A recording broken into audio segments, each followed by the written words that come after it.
Ganito lang mag-wiring ng two-way switch mga master. Yung blue na wire, yan yung neutral ng breaker, diretso yan sa ilaw. Yung red naman na wire, yan yung line ng breaker, diretso yan sa unang switch. Yung return naman na ilaw, yung kulay red sa pangalawang switch, connected yan sa ilaw. Yung green naman na wire, yung traveler niya para gumana yung bawat switch. Yan, ganyan lang mag-wiring ng two-way switch. Ito naman mga master yung idea kung paano i-upgrade yung switch ng ilaw. Ito yung rekta na ilaw, yung nakadirekta sa switch or breaker. Ganito lang, balatan mo lang yung inline galing sa circuit breaker, tapos lagyan mo nito remote control switch. Ang pag-connect nito mga master, line to line yan, magkatapat yan mga master, yung tulad na nakikita natin sa video. Yung neutral naman yung kulay blue, dito sa bandang ibaba mo i-connect, magkatapat din yan mga master. Pagkatapos igpitan mo yung tornilyo sa loob para maigpit at hindi mabaklas.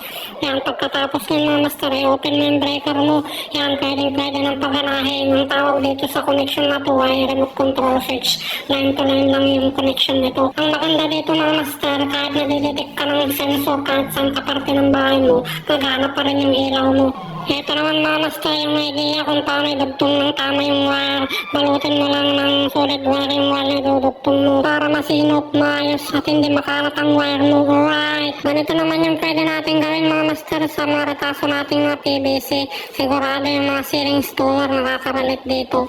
Ganito lang yung pwede natin gawin para meron tayong paglagyan ng mga tools natin, lalong-lalo kung nagkakabit tayo ng ceiling. Ganito naman mga master yung pwede natin gawin kung nagkakabit tayo ng strip light, lalong-lalo sa mga kantuhan. Ikat lang natin sa kantuhan ng ating strip light na lalagay at lagyan natin ng konektor para mapabilis tayo mag-install ng strip light, lalong-lalo sa cube light. Ang tawag pala sa strip light nito ay neon, nabibili yan online. Ito naman mga master yung idea kung paano mag-install ng dimmer na may switch blue na wire. Yan yung neutral ng breaker, diretso yan sa ilaw. Yung red naman na wire, yan yung line galing sa circuit breaker, diretso yan dito sa switch. Yung red naman na wire, yan yung jumper niya para malagyan ng connection yung dimmer. Yung yellow naman na wire, yan yung return ng ilaw, diretso yan sa dimmer switch. Yan lang mag-wiring ng dimmer na may switch. Ito naman mga master yung idea kung paano idugtong yung wire.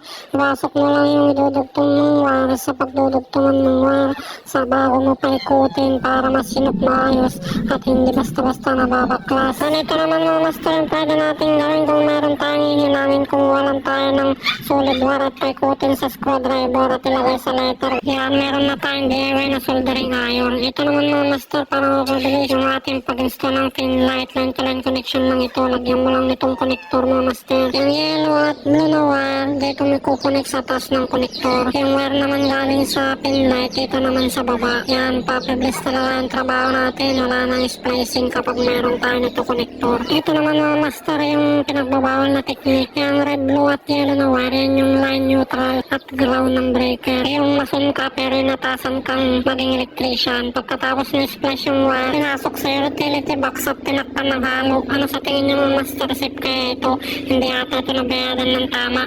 Ganito naman yung mga master yung ginagawa nila sa mga wire nila. Pinababad nila sa flux at solder. Ano sa tingin yung purpose nito mga master? Ito naman yung mga master idea para magkasya yung wire, apat na wire sa breaker. Ganito lang yung pwede natin gawin. Yan, splice yung dalawang wire at UPN yung gitna nito. Pagkatapos, splice ulit yung dalawang wire at ilagay yung mahabang wire sa kabilang gilid bago paikutin. Yan yung magsisilbing lock niya. Bago ilagyan ng tape. Ang purpose nito mga master paglagay ng tape para may iwasan masunog yung mga wire. Alright!